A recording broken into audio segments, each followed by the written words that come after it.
अस्सलाम वालेकुम दोस्तों, उम्मीद है कि आप लोग ठीक हैं, खैरियत से हैं। आप लोगों का दिन अच्छा शुरू हुआ है। अल्लाह ताला की ज़ात आपको तमाम नेक मकासद में कामयाब फरमाए। आप लोगों के जो वालिदैन हैं, उनका साया आप लोगों पर कायम रहे और बच्चों पर आपका साया कायम रहे। हमारी दुआएँ आपके साथ हैं। मोहसिन बेग साहब ने बड़ा धमाका कर दिया, हमेशा की तरह। चौथी किस्त रिलीज़ कर दी मोहसिन बेग साहब ने। आपको वीडियो सुनाएँगे, मोहसिन बेग साहब की ज़ुबानी सब कुछ सुनाएँगे। पर इससे पहले आप लोगों से गुज़ारिश है कि आप लोग हमारा जो यूट्यूब चैनल है उसको ज़रूर सब्सक्राइब कर दें। बेल आइकन को प्रेस करें, लाइक करें और आखिर में जो सवाल पूछा जाए उसका जवाब ज़रूर दें और व्हाट्सएप ग्रुपों में भी लोगों को सेंड करना आप मत भूलें। मोहसिन बेग साहब पिंकी पीरनी प्रोपेगेंडा एक्सपोज़ करने का सिलसिला जारी रखे हुए हैं। बेग साहब ने मिशन बना लिया है कि पाकिस्तान को नुकसान पहुँचाने वाले फितने को अंजाम तक पहुँचाना है। बेग साहब ने जो चौथी किस्त जारी की है, इस वीडियो में भी काफी अहम बातें हैं और पिंकी पीरनी की करप्शन और करतूतों को इमरान खान को गवाह ठहराया है। बेग साहब फरमाते हैं कि पीटीआई माफिया बाज न आया तो कहानी अंजाम तक पहुंचाऊंगा। पीरनी के बारे में तमाम खसूसी बातों के खुद इमरान खान साहब गवाह हैं। इस शख्स की असलियत हुकूमत में आने से पहले पता चल गई थी। इसकी सपोर्ट पर कौम से माफी चाहता हूँ। इक्तदार में लोगों को सलाम करने वाला इंसान नहीं हूँ। ये और इनके हवारी तो इल्ज़ामात लगाते हैं। मेरे पास हर बात के शवाहिद और गवाह हैं। जुमैमा खान ने सलमान रुश्दी से थीसिस लिखवाया था।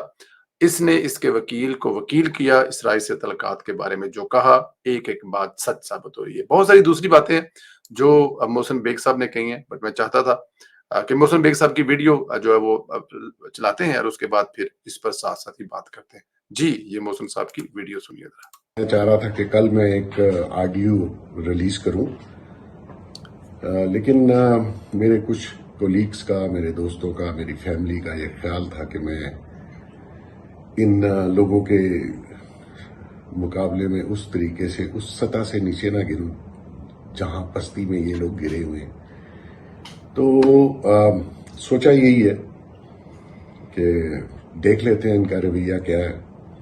और मेरे जो फीमेल स्टाफ है या कोलीग्स हैं, उन बेचारियों के ऊपर भी जो कुछ इन्होंने, यूथियों ने या तरीक इंसाफ वालों ने जो मुहिम चलाई थी और जो गलीज ट्रेंड चलाए थे, वो सबके सामने है, ट्विटर पे मौजूद है।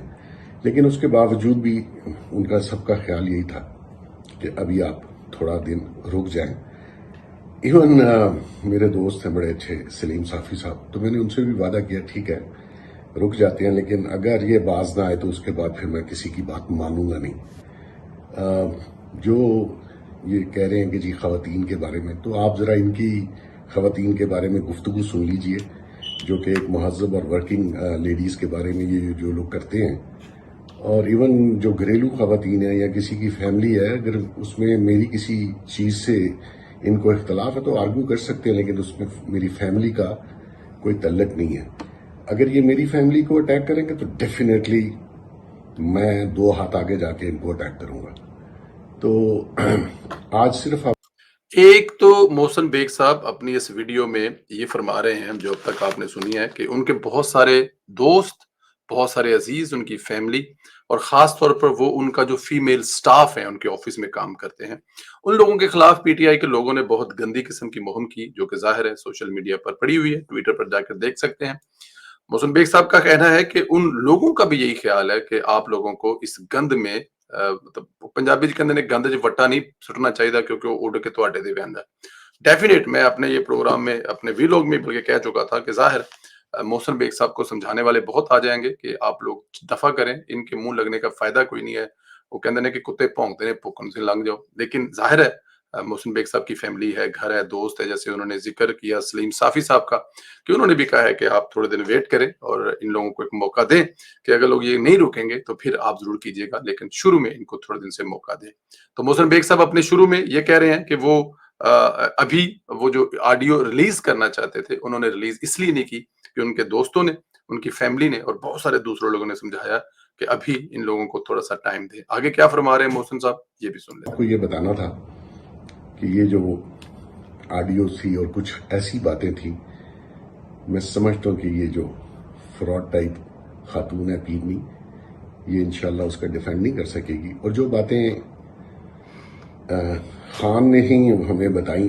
मेरे पास तो और कोई नॉलेज नहीं था कि मैं पीनी के ऐसी चीज़ें बताता। मैं तो उससे कभी मिला नहीं। तो अब तक जो कुछ हुआ या मैंने जो कुछ बताया वो इतना ही सच है कि मैं उसके लिए गवाह पेश कर सकता हूँ। कोई बात झूठ नहीं है।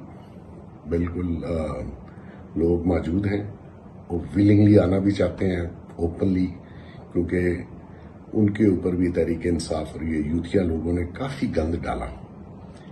तो मैं आप सबको बेग साहब ये फरमा रहे हैं कि अब तक उन्होंने जो कहा है अपनी पिछली दोनों वीडियोस में, उस पे उसकी हर बात पे वो कायम है।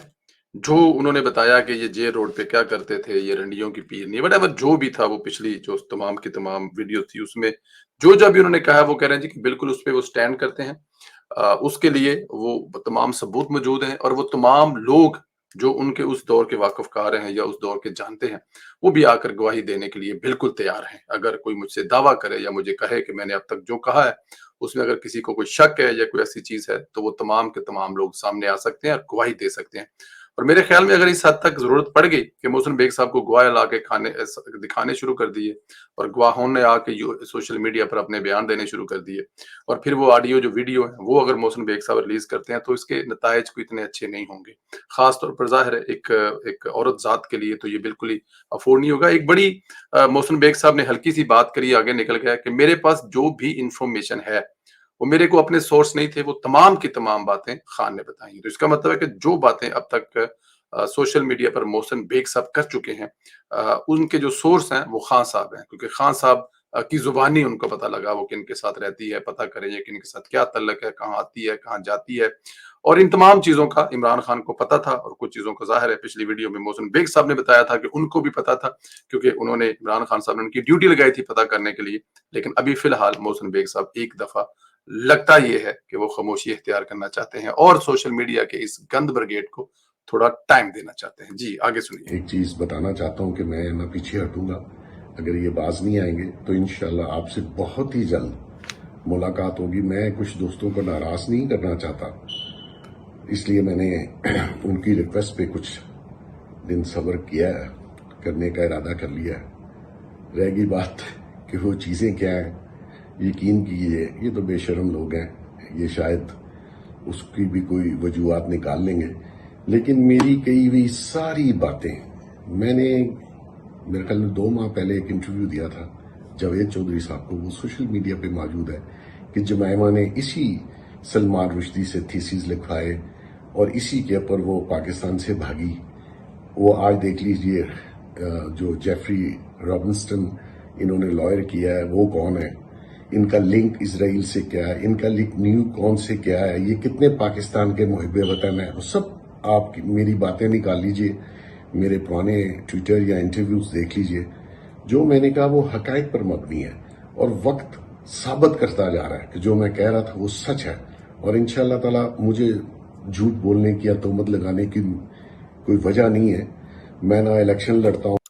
ये जावेद चौधरी साहब के इंटरव्यू में ये बात उन्होंने कही थी थीसिस वाली, और आज वो देख लें कि हर तरफ वो सर है। तो मोहसिन बेग साहब के पास जो इन्फॉर्मेशन है वो कच्ची नहीं है। जो उन्होंने 2 महीने पहले इंटरव्यू में कही थी, आज पूरे सोशल मीडिया पर वही बात छाई हुई है 2 महीने के बाद। तो इसलिए मोहसिन बेग साहब के पास जो इन्फॉर्मेशन है वो बड़ी पक्की है। ना इनके मुकाबले में मुझे पॉलिटिक्स करनी है, लेकिन जो हकायक हैं, हाँ इनकी फेवर में 1-2 लोग आए। एक वो वाशिंगटन भागा हुआ है पर चोर सपाई टाइप है, यहाँ जो भी करके गया बड़ा इजी है। आप स्टैब्लिशमेंट या फौज या ISI पे इल्जाम लगाएं, जब बाहर जाके असाइलम ले लें। अगर आप इतने ही बहादुर हैं तो यहाँ रहिए। हम पे भी इसने मुजालिम किया, हम तो नहीं भागे, हमने लॉ को फेस किया, इसके जुल्म को फेस किया। तो 1-2 लोग यहाँ है, इल्जाम तराशी नो इशू, आप पहले भी कर रहे थे, अभी भी करें, कोई चीज कंक्रीट लाइए। मैं तो जो कहूंगा वो साबित करके बताऊंगा कि इस औरत की असलियत क्या है। और ये जो नाम निहाद लीडर, बदकिस्मती है इस मुल्क की कि ऐसे लोगों को आगे आने का मौका दिया गया। उसमें गलती मेरी भी है और बाकी लोगों की भी है कि इस शख्स का एतबार नहीं होना चाहिए था। जब पता चला तो ये बूम पे था अपने इक़्तिदार के, तब भी मैंने इससे इख्तिलाफ किया और ओपनली किया। मैं वो नहीं हूं जो इक़्तिदार में लोगों को सलाम करे। मैं तो हमेशा क्रिटिक रहा हूं, हमेशा ही गवर्नमेंट्स मेरे खिलाफ रही हैं, तो उससे अल्हम्दुलिल्लाह कोई फ़र्क नहीं पड़ता। ये मेरा मुल्क है और मैं समझता हूं कि जो मैं सोचता हूं, जो समझता हूं, वही लिखता हूं, वही बोलता हूं। तो आप सब लोगों का बहुत शुक्रिया। इंशाल्लाह बहुत जल्द आपसे दोबारा भी मुलाकात होगी। अगर ये बाज ना आए तो इंशाल्लाह एंड मैं करूंगा इसका। तो तब तक के लिए खुदा हाफिज। जी, बेग साहब कह रहे हैं कि अगर ये बाज नहीं आए तो इनका एंड मैं करूंगा और अपनी तमाम बातों पर कायम हूं, जो कहा है उन पर कायम हूं। लेकिन क्योंकि अभी कुछ दोस्तों ने समझाया है, दोस्तों ने कहा है कि अभी मेरे ख्याल में वो कह रहे हैं जी कि अभी आपको थोड़ा-सा वेट करना चाहिए क्योंकि बहुत सारी चीज़ें होती हैं जब आप कर दें तो फिर उसकी वापसी नहीं हो सकती। ज़ाहिर है फिर सोशल मीडिया इतने ये लोग गंदे हो जाएँगे जिसका कोई अंदाज़ा नहीं है। तो मेरे ख्याल में ये एक समझदारी स्टेप है। बेग साहब को ज़रूर वेट करना चाहिए और देखना चाहिए कि आया इनका जो सोशल मीडिया का ब्रिगेड है वो अपनी हरकतों से बाज़ आया है या वैसे का वैसा ही चल रहा है। दूसरी अहम बात जो दोस्तों आप लोगों से करनी है, आर्मी चीफ से मुतल्लिक कुछ खबरें हैं कि उनको भी डिस्कस करते हैं। खबर आई है कि army chief general Syed Asim Munir ने लाहौर और कराची में टोटल 110 बिजनेसमैनों से मुलाकातें की। इन मुलाकातों में पाकिस्तान की मईशत के हवाले से गुफ्तगू की है। ये तो तय है कि अगर बिजनेसमैन ईमानदारी से टैक्स देना शुरू कर दें तो बहुत कुछ बेहतर हो सकता है क्योंकि पाकिस्तान की 80% मैशियत ग्रे यानी टैक्स नेटवर्क में नहीं है और अगर टैक्स में आ जाए तो बहुत कुछ बदल जाता है। इस मुलाकात को रिपोर्ट करने वाले बताते हैं कि जिन लोगों ने डॉलर जखीरा किए हुए हैं इनकी शामत आने वाली है। आईएसआई खसूसी ऑपरेशन शुरू करने वाली है। जखीरा अंदोजों की खैर नहीं है। आर्मी चीफ ने यकीन दिलाया सऊदी अरब चीन समेत दूसरे ममालिक बहुत बड़ी सरमायाकारी लेके आने वाले हैं। कुछ लोगों को इतराज है कि आर्मी चीफ जो है वो मैशत क्यों ठीक कर रहे हैं क्योंकि मैशत ठीक करना तो हुकूमत का काम है, सियासतदानों का काम है। तो उन लोगों के लिए जवाब ये है कि इस मुल्क की मैशत का बेड़ा गर्क भी आर्मी चीफ साहब जो है उनके एक पहले वाले जो सफा सलार है वो करके गए। जाहिर है जी अब तो ये जद जुबान है ना जी, इसमें तो कोई दूसरी राय नहीं है ना कि जनरल बाजवा साहब के जो एक बहुत बड़ा डॉक्ट्राइन बाजवा डॉक्ट्राइन थी उसकी वजह से ये मुल्क तबाह हुआ है। जब 2016-17 में उन्होंने उस पर अमल पैरा हुए, उस पर उन्होंने काम शुरू किया डॉक्टर बाजवा। तो जो अब वो जाहिर है तबाह करने वाला अगर ये लफ्ज यूज कर लिया जाए कि इल्जाम लगाते हैं लोग कि इनकी वजह से तबाह हुई है, तो अगर वो आज ठीक करना चाहते हैं तो भी इसमें कोई हर्ज नहीं है। वो करनी भी चाहिए, फर्ज है आप पर। अगर आप नहीं करेंगे तो कौम आपको नहीं माफ करेगी। देखें आप पर कौम की नजरें हैं और आप लोगों को बेहतरी करनी चाहिए। अगर आज आप ये नहीं करेंगे तो मुल्क अगर नहीं संभलेगा तो फिर मेरे ख्याल में कोई भी नहीं संभलेगा। तो इसलिए ये जनरल आसिम मुनीर साहब की जो कोशिशें हैं ये बड़ी कामयाब है और इसके साथ बड़ा क्रेडिट जाता है शहबाज शरीफ साहब को जिन्होंने उनके साथ मिलकर ये तमाम प्रोसेस किया और तमाम चीजें जो है वो पाइपलाइन में डाली और अब उनका रिजल्ट आना शुरू हो गया। बहुत सारे काम हो रहे हैं, जो बाहर से इन्वेस्टमेंट आएगी वो बहुत इंपॉर्टेंट काम है। अरबों रुपया बाहर से आएगा। तो शहबाज शरीफ साहब जो है जो काम शुरू करके गए हैं उसमें 2-3 महीने का गैप है, लेकिन शहबाज शरीफ साहब जो है वो चीफ ऑफ आर्मी स्टाफ के सुम्मे बहुत सारे काम लगा के गए हैं और हम वो देख रहे हैं कि चीफ ऑफ आर्मी स्टाफ वो काम लगा रहे हैं। हमारी उम्मीद, हमें बड़ा उम्मीद है और बड़ा अल्लाह ताला की ज़ात के भरोसा है कि जैसे ही इलेक्शन होंगे इस मुल्क की भाग-दौड़ फिर पीएमएलएन के हाथों में आएगी और ये जो कॉम्बिनेशन बना था ये इसी तरह चलता रहेगा और पाकिस्तान कुछ ही सालों में दोबारा फिर 2017-18 वाली पोजीशन पे आएगा और इंशाल्लाह डॉलर भी नीचे आएगा। और डॉलर तो नीचे आना ही आना है क्योंकि ज़ाहिर है आईएसआई ऑपरेशन करने जा रही है और जो ज़खीरा अंदोज़ डॉलर लेके बैठे हुए हैं, उनका डॉलर अगर मार्केट में आ गया तो डॉलर का इश्यू भी खत्म हो जाएगा। डॉलर का इश्यू खत्म होगा, महीना आध लगेगा और उसके बाद बिजली के बिल जो हैं वो भी ज़ाहिर है मुनासिब कीमत पे आ जाएँगे। जब आपकी बिजली कम यूज़ होगी, पंखे कम चलेंगे, तो ज़ाहिर है बिजली के बिल भी कम होंगे। तो चीज़ें बेहतरी की तरफ जाएँगी और इसमें आर्मी चीफ साहब को जितना खराज अकीदत पेश की जाए उतना ही कम है, इसमें कोई शक नहीं है। अगर एक तबाह करके गया तो दूसरा ठीक भी करना चाहता है। दोस्तों, आप लोगों से गुज़ारिश ये है कि आप लोग हमारे चैनल को ज़रूर सब्सक्राइब करें, लाइक भी करें, प्रेस भी करें, बेल आइकन को प्रेस करें और कमेंट करके ये बताएं कि क्या आर्मी चीफ ये जो बिजनेसमैनों से मिल रहे हैं, इनकी काविशों से मुल्क दुरुस्त सिमत में जाएगा और जब तक दोबारा कोई दूसरी हुकूमत नहीं आ जाती 2-4-6 महीने में, चीज़ें किस हद तक बेहतर हो जाएँगी? ज़रूर जवाब दें। इस वक़्त मुश्किल हालात हैं, बिजली के बिलों के बहुत बड़े मसाइल हैं, लेकिन मेरे ख्याल में व्यवस्था रहना चाहिए उम्मीद से और फिर डेफिनेट जब तक आप उम्मीद दामन छोड़ देंगे, बहुत सारी चीजें ऐसी हैं जो हमारे पास नहीं है लेकिन जो है उसके लिए भी शुक्र अदा करना चाहिए। अल्लाह ताला की ज़ात आपको अपने हिफ्ज़-ओ-मान में रखे। मुझे इजाज़त दें, इंशाल्लाह आप लोगों से फिर अगली वीडियो में मुलाकात होगी। खुदा हाफ़िज़।